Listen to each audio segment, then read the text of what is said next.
За үзэгчтэй ICM-ийн мэдээллийн сайтын сурвалжлах баг гишүүний өрөө нэвтрүүлгийнхаа 9 дахь дугаарыг үзэгч та бүхэнд хүрэхээр төрийн ордонд ирсэн байна. За энэ дугаартаа бид бол тухайлан нэг гишүүнийг бол зорж ирээгүй. Харин одоо хамгийн түрүүнд таарсан гишүүнийхээ өрөөг танилцуулъя гэж бодож байна. Гэхдээ одоо зөвшөөрөх хэсэг нь бол тухайн хүний асуудал. Ямар ч гэсэн бидэнтэй хамгийн түрүүнд ямар гишүүн таарах нь вэ? Тэгээд тэр гишүүнийхээ өрөөг танилцуулъя. Гэхдээ зөвшөөрөө шүү дээ. Ундрам гişүүн биш. Ундрам гişүүн. Өмнө. Оо тийм биш үү? Ундрам гişүүн шүү дээ. Асууад үзье. За сайн байна уу гişүүнэ? ICM-ийн мэдээллийн сайтаас явж байна. За бид нэг гишүүний өрөөгээд нэвтрүүлгийг цувралаар хүргэдэг. За тэгээд энэ удаа хамгийн түрүүнд таарсан гишүүнийхээ өрөөг танилцуулахаар зорьсон. Тэгсэн чинь та таарчлаа. Яа, одоо юу? Одоо шууд уу? Одоо ингээд өргөжлүүлээд нэг удадгүй маа. Та ажилтай байна уу? Би одоо нэг уулзалтай шүү. Амжин. Бид хэд бол нэг 20-30 минут л болтгий. Тэгвэл та өргөө танилцуулж. Сэлэн аймгийн одоо Сэлэн аймгийн одоо сонгогч чинь төлөөлөгч чинь таныг ямар өрөөнд сууж ажилдгийг, ямар өрөөнд сууж хууль баталдгийг бас харъя гэлтэй тийм ээ. За. Юун түрүүнд одоо урилга хүлээж аваад өрөөгөө танилцуулах чагаад баярлалаа. Тэгээд та анх одоо төрийн ордонтой яаж танилцчихсэн? Ямар ажиллаар төрийн ордонд орж ирж вэ? Ер нь тухайн сэтгэл бас ямар байсан тийм? Манай энэ төрийн ордонд анх орж ирж байгаа хүнд бол нэг тийм төөрөгч юм шиг том байшин байдаг шүү дээ тийм? Би ч анх Монгол Улсын их сургуулийн багш байхдаа манай Сэлэнгийн залуучууд нэг чуулган захин байгуулж ирсэн төрийн ордонд. Тэгээд тэр чуулган дээр намайг илтгэл тавиач гэж ураад тэгээд Сэлэнгийнхаа залуучуудад илтгэл тавихтаа анх орж ирсэн. Сэтгэл ямар байх тухайд төрийн ордонд орж ир. Зарим хүмүүс ч болохоор төрийн ордонд одоо төрийнхөө ордонд орж ирлээ гэдэг айгүй хүндэтгэлтэй байдаг тийм. Зарим нь үгүй энэ яасан тавьчдмаар юм бэ? Яг нэг ижилхэн улаан хийвс. Яг нэг ижилхэн ханууд нэг булан тойрол төөрчих юм гэл хүнддэг шүү дээ тий. Харин чи яг би анх бол бас яг сайн жоохон төөрсөн л дээ. Гэхдээ мэдээж анх төрийнхөө ордонд ороход сайхан байлгүй яах вэ? Гэхдээ ер нь бол төөрхөөр. Тэгээд дараа нь бас нөө ерхий сайдын зөвлөхөөр их сургуульд ажиллаж байхдаа хажуугаар нь ажилладаг байсан. Тэгээд тэр үедээ бас нийлээ орж ирдэг болсон. Тэгээд жоохон учрыг жоохон ойлгоод төрийн ордны зохион байгуулалт. Тийм. За туслахтайгаа хамт суудаг уу? Манай туслахуудын өрөөнд гээд олуулаа суудаг. Би энэ өрөөнд ганцаараа. Зөв. Зарим гишүүд чинь бол юу яадаг шүү дээ тий. Туслахтайгаа хамт суудгийг хэлсэн шүү дээ. Өөрөө олдохгүйгээд. Тий, харин том өрөөтэй бас гишүүд туслахтайгаа хамт суудаг. Таны өрөө жижиг юм байна. Тий. Хаашаа баг. Тий, яг надад баг хангалттай. Тий, надад бол хангалттай л. Одоо 20 онд тангараа өргөөл тэгэл их хурлын хамгийн газраас танд энэ өрөөг одоо хуваарлж өгч юу? Тэгсэн. Тий. Тэгэл одоо энэ өрөөнд бүр тассан биш үү? Одоо баг 3-4 жил шахаж ажиллаж байна. Тий. За тайлбар өгсөөл. Ямар ч гэсэн ингээд хараад өглөө болж гин үү, харанхуй болж гин үү, цас орж гин үү, бор орж гин үү гэл баруун хойд чигтэл байдаг юм байна шүү дээ. Тийм. Ер нь нөгөө иргэд ярьдаг шүү дээ. Энэ албан тасалгааны цонхоор амьдрал ингээд сайхан харагддаг тийм. Ялангуяа албан тушаалтнуудын таны одоо энэ тасалгааны цонхоор иргэдийн амьдрал ямар харагдаж байна? Тийм, мэдээж одоо маш амьдрал одоо зөндөл асуудал байна. Тийм, одоо хамгийн том асуудал ихт чинь эдийн засгийн инфляцтай холбоотой асуудлууд байна. За тэгэл эрчим хүч хомсдож байна. Бензин хомсдолтой байна. Улаанбаатар хот маань ялангуяа агарын бохирдол, хөрсний бохирдол гэдэг орчны бохирдлын маш олон асуудлуудтай байна. Тийм, тэгэхээр ер нь бол асуудал их байгаа. Иргэд бол айгүй бухимдалтай байгаа. Ялангуяа тав дээр одоо энэ ярилцлага бол бензиний хомсд бол энэ цахилгааны хязгаарлалт болох уугүй юу гэдэг энэ зааг дээр бол хийгдэж байгаа шүү дээ тий. Тэгэхээр одоо их хурл энэ дээр бас яаж анхаарч байгаа вэ? Тий. Ярьж байгаа асуудал байна уу? Ер нь энэ дээр шийдэл ярьж гин үү та? Тий, ер нь мэдээж газрын ажиллаа гэд хайчиж гин үү тий?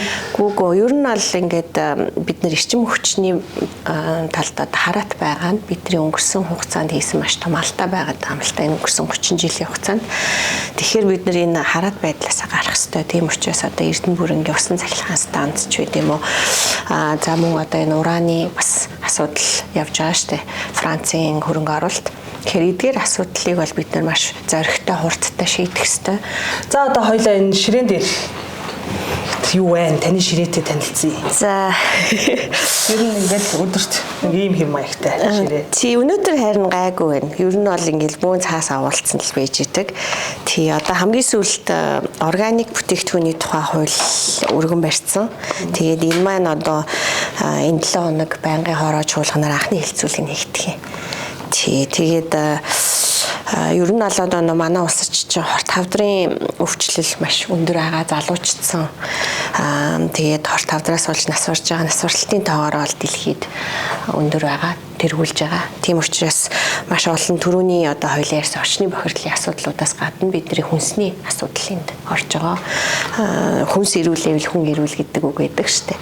Тэгээд энэ бид нар одоо энэ гадаад хөгжилтэй улс орнууд органик хүнс бүтээгдэхүүнийг одоо хэрэглээг нь бүр 50% хүргээд ингээ явж байгаа. Гэтэл манад бол 5 байтугай одоо 1% ч хүрээгүй байж байгаа. Бид нар өөрсдөө органик хүнс бүтээгдэхүүн хоол иддэг гэж боддог боловч одоо малынхаа сүв сайлыг хүнсний бүс зориултын савнд хийчихдэг тий. Тэгэхээр л тэр чинь ингээ хор дотор нь найрлагт нь орчдөг. Тэгэл тэрийг хүүхдтэй өгвөл үүдийн хоол хөтөлбөртөө тийм одоо барилгын материалын савнд хийсэн сүв уулгаал байж байгаа. За малдаа бол янз бүрийн юм тариа хийж байгаа. Тэгээд тэр им тариа вакцин хийсэн малынхаа махыг органик байна гэж бодоод идэл өөрсдөө идэл ингэ явж байгаа. Тэгэхээр бид нар энэ органик бүтээгдэхүүний тухай хуулийг баталж ийж цаашид органик хүнс гэдэг нь ямар хүнс юм бэ? Тэрийг баталгаажуулах процесс нь тодорхой одоо төрийн худалдаа авалт буюу сургууль цэцэрлэгийн хүнсэнд органик хүнс давуу эрх өгч одоо худалдаж авдаг, хэрэглээнд нэвтрүүлэх гэсэн ийм асуудлууд биелэлээ болох юм. Тэгээд энэ хуулийг бол хилцүүлэх гэж бэлдэж байгаа. Бол дотоод орчны одоо энэ агаарын чанарт их нөлөөлдөг будаг эмүүлс одоо энэ цавууч гэдэг юм энэ тавилга наасан цавуу тий паркетний цавууч гэдэг юм эдгээр зүйлийг бол огт лабораторийн шинжилгээгүй оруулж ирдэг. Тэгээд тэр нь бас хүмүүст одоо ингээ гэр дотроо ажил офис дээрээ сургууль цэцэрлэг дээр бид нар тэр будаг эмүүлс цавууг хэрэглэхээр бидний одоо энэ дотоод орчны агаарын чанарт нөлөөлөөд дахиад нөгөө хорт хавдар үүсгэж бодисууд байдаг. Тэгээд эдгээрийг бас одоо миний зүгээс анхаарад одоо 2 хэлийн бомбд дээрээ лаборатори байгуулах төсвийг улсын төсөв суулгаж батлуулсан байгаа. Одоо сургууль цэцэрлэгийг эмнэлгийг засвар хийгээд ямар будгаар засвар хийх юм хэд хоногийн дараа тэнд хүн орж болох юм бэ гэдэг юм журмыг бас батлуулсан байгаа. Тэгэхээр ер нь бол миний хувьд одоо маш олон ээжүүд аав нар хүүхэд маань хорт хавдар тусчлаа, өвдчлөө гэдэг аягүй хөргөл ирдэг. Тэгээд тэр нь бол үнэхээр их хүний хувьд, эмэгтэй хүний хувьд эмзэглэдэг. Тэгээд энэний одоо цаад учир шалтгаан нь юу вэ гэдгийг бид нар үндсийн таслахгүй бол хичнээн одоо өвцөн хүүхдүүд туслаад тэр чинь багасахгүй дараагийн өвдөл гараад ирдэг. Тийм учраас одоо яг энэ рүү чиглэсэн ажлуудыг нэлээ хийж байгаа. Тий. За хоёлаа эндээс яриагаа өргөжлүүлье. Энэ одоо таны бичиг баримтууд байдаг шүүгээ багш вэ? Энэ дээр байгаа зүйлсүүд юу вэ? Одоо нэлээ үн хүндтэй болоод энд байгаа бах тий. Мэдээж одоо энэ би чинь нөгөө хөлийн бүсийг сонгогдсон улсын их хурлын гишүүн. Тэгээд манай Сэлэнгийн аймагт 2 хөлийн цэргийн анги байдаг. Тэгээ манай хөлийн цэргийн ангиас надад дурсагч ийсэн дурсгалын зүйлс байгаа. Тийм Монгол Улсын хөлийн баг нь. Тэгээ сая энэ жил аюу сайхан завшаан тохиосон нь нөгөө Орос улс Монгол улс хоёр чинь хөлийн багнуудаа шинжилж байгаа.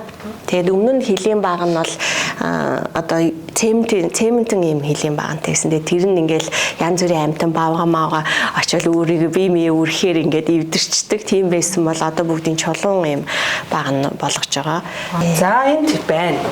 За та ч одоо Монгол улсын тариабуудаа голлох талбар Сэлэнг аймгаас сонгогдсон шүү дээ. Энэ Ханаа нутгийн хөрсөн дургуулсан тариа. Тий, Сэлэнг аймаг бол одоо газар тариалан эрчимсэн мал аж ахуйн бүс нутаг эм засгийн газрын тогтоолттой тэгээд Монгол улсыг талах тариа гуралтай байлгаж байгаа одоо хамгийн том тийм чухал аймаг гэж боддог. Тэгээд бид нар одоо манай сэлэнгчүүдийн тариагаа байнга ингээд хүндэтгэлтэйгээр хүндэтгэлийн танхимд гэр орондоо залдаг. Тэгээд би гэртээ бас ажил дээр дандаа юм тариа байлгачдаг. Нөгөө манай Муйсийн хамт олон манайда дурсгсан. Би чинь Японд 2010 онд доктор хамгаалж ирээд тэгээд Монгол Улсын их сургууль багшаар ажилд орчихсон. Тэгээд багшаасаа одоо дэд профессор, за сургалтын албаны дарга тэгээд дэд захиралгээд ингээ ажил албуудыг энэ байгууллагт ашиж одоо энэ байгууллагын төлөө бусад мундаг эрдэмтдтэй мөр зэрэгцүүлэх сайхан ажилласан. Хэдэн жил ажилласан? 10 гаруй жил ажилласан байна. Тий. Та тэгээд багш байж байгаа л их хурлд өрсөлдөөл, сонгуульд өрсөлдөөлд их хурлын гишүүн болсон. Гэсэн үг үү те? Тий. Би ер нь улсын их хурлын гишүүн болохоос өмнө ер нь нөгөө нэг сургууль гэдэг байгууллагаас гарч үзээгүй байсан гэх юм уу да. Одоо цэцэрлэгт ороод дандаа боловсролын байгууллагатаа сурж явж төгсөөр байгаа тэндээ ажиллаад ерөөсө тэндэл байжсэн. Энэ аавын тэн зураг баг шүү те? Тий. Аавч одоо ажилт өөрсдийн салбарт бас амжилттай явж байгаа, ажиллаж байгаа. Идэвхтэй байдаг. Тий. Манай ер нь бол одоо маш тухайн үеийнхээ одоо сэхэтнүүдийн одоо нэг Оросын холбооны улсад ээж аав маань хоёулаа сурч одоо их сургууль төгсөөд тэгээ улс орондоо ажиллаж исэн. Хоёулаа багш ийм хүмүүс. Тэгээ аав маань бол яг хүмүүс болохоор зөвхөн ингээд нэг уул уурхаагаар л хараад идэг. Гэтэл аав маань одоо өнөөдөр маш олон бүтээн байгуулалтуудыг хийж байгаа. Жишээлх юм бол одоо шивээ хөрөнгийн бомтын бүтээн байгуулалт тэнд өөрөө одоо хөрөнгө босгоо зээлмэл аваад нарийн одоо цагиргийн төмөр замыг Монгол улсад оруулж ирээд нөгөө нүүрс экспортлох чиглэлийн тэгээ одоо тийм бомтын бүтээн байгуулалт хийж ийн гангийн үйлдвэр бас барьж байгаа. Тийм за тэгэл одоо маш олон шахооны үйлдвэрч гэдэг ингээ олон төрлийн үйлдвэрүүдтэй. Тий. Тэг хүнд үйлдвэрийн хүн. Тэг хүмүүс болохоор ганцхан нэг юм уурхаагаар л төсөөлөд байдаг. Гэхдээ яг яалчгүй мэрэгжлийн геологч хүн л дээ. Манай хоёр хүүхдээ нь хоёр хүүхэд.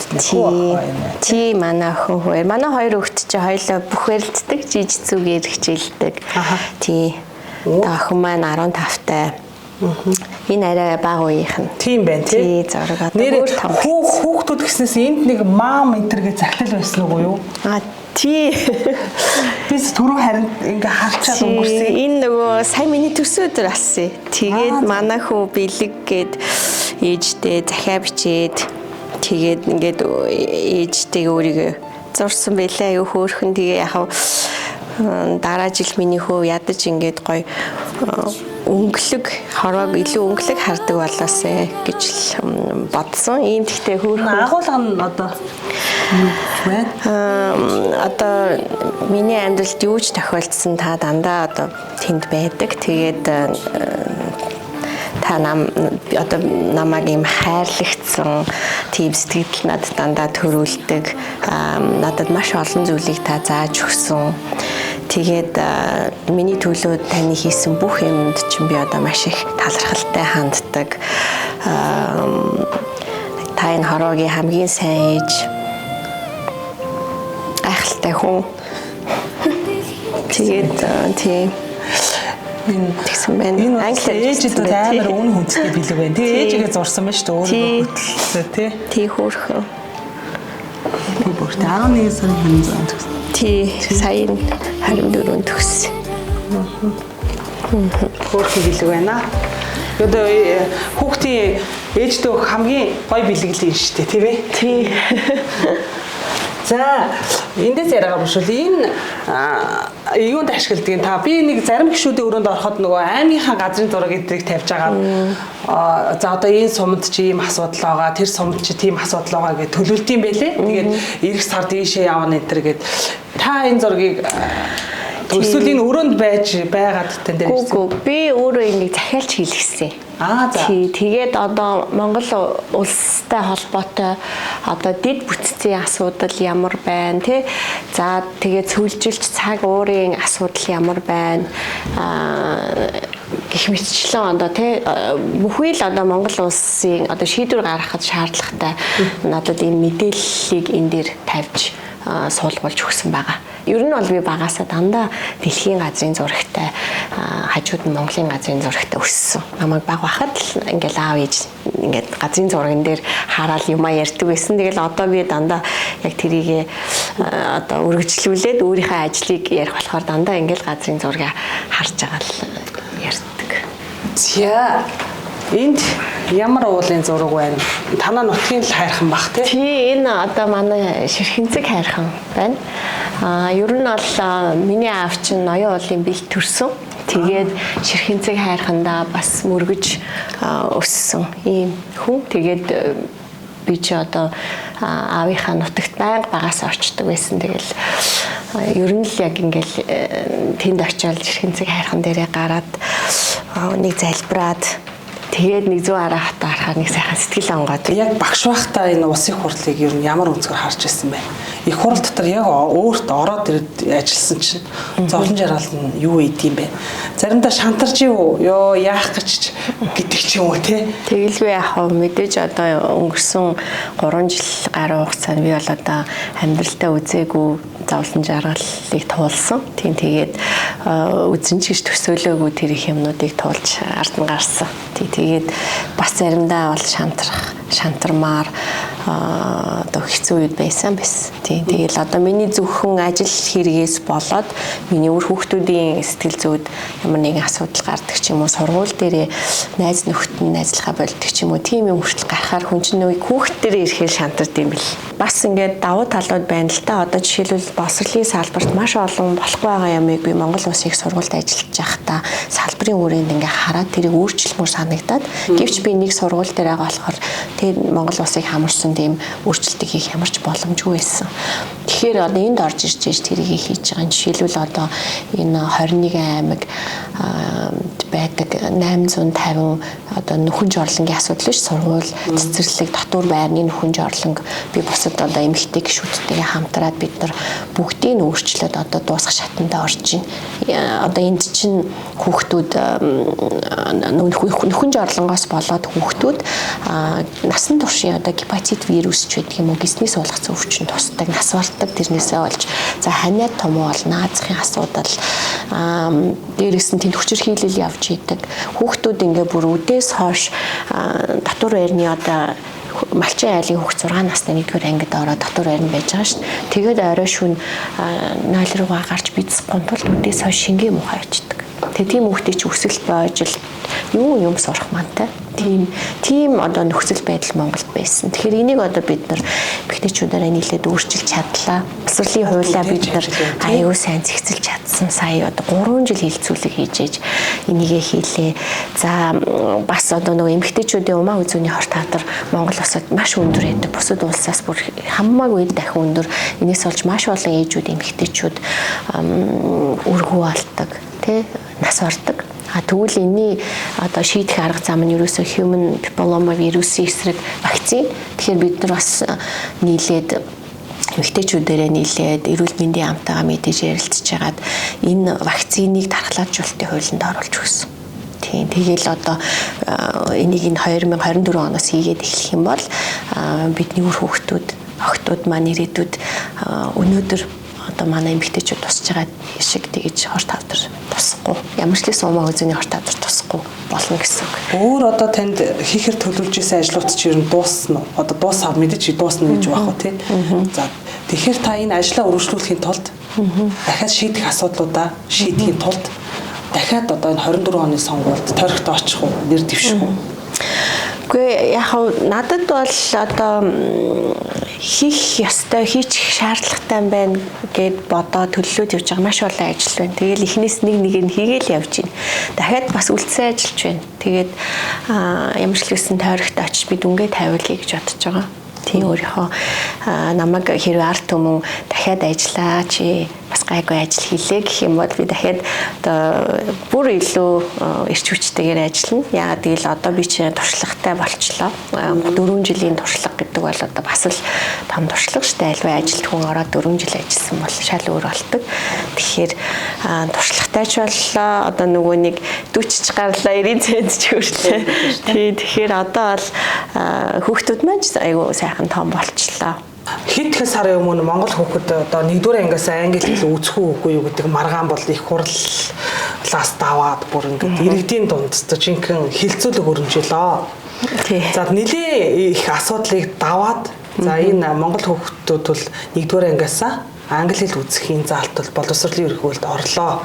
За энэ хуульд бол одоо тодорхой гишүүд бол нэлээд үүрэг оролцоотой оролцсон. Түүний нэг нь бол та тий. Тэгэхээр би бол таны өнгөрсөн 3 жилийн хугацаанд одоо ажилласан хуулийн төсвүүдээс чинь тэрийг бас онцолж бас асуумаар байна л та.